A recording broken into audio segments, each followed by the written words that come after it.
పాశ్చాత్యుల పాలనలో మగ్గుతూ మరోవైపు స్వీయ సాంస్కృతిక ఆధ్యాత్మిక సంపదకు జాతి దూరమైన కాలంలో ఉద్భవించిన రత్నం వివేకానందుడు.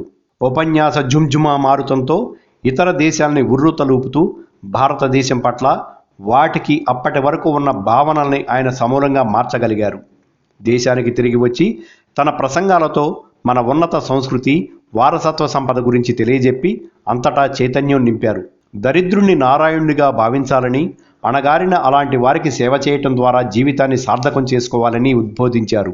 ఈ నిత్య చైతన్యమూర్తి కోల్కతాలో 1863 జనవరి 12వ తేదీన జన్మించారు. తల్లిదండ్రులు భువనేశ్వరి, విశ్వనాథ దత్. వివేకానందుడి బాల్యనామం నరేంద్రనాథ్. తండ్రి మరణం, ఆర్థిక పరిస్థితులు ఆయన్ను కుంగదీశాయి. అనంతర కాలంలో రామకృష్ణ పరమహంస సన్నిధి ఆయన జీవిత లక్ష్యాన్ని నిర్దేశించింది. ఈ ఆధ్యాత్మిక గురుదేవులు పరమపదించిన తరువాత వివేకానందుడు భారతదేశమంతటా పర్యటించి దేశ స్థితిగతుల్ని అవగతం చేసుకున్నారు. ఆయన అమెరికాలో 1893లో ఏర్పాటైన విశ్వమత మహాసభలో పాల్గొనడానికి వెళ్ళారు.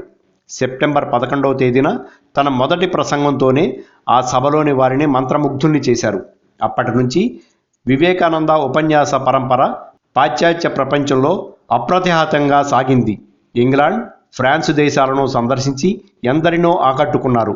1897 జనవరిలో స్వదేశానికి తిరిగి వచ్చిన ఆయనకు భారత్ నీరాజనం పట్టింది. ఆ ఏడాదే రామకృష్ణ మిషన్ స్థాపించారు. భారతమాత పునర్వైభవం కోసం అహర్నిశలు తపించిన వివేకానందుడు 39వ ఏట 1902 July 4న పరమపదించారు. Like and subscribe Eagle Media Works.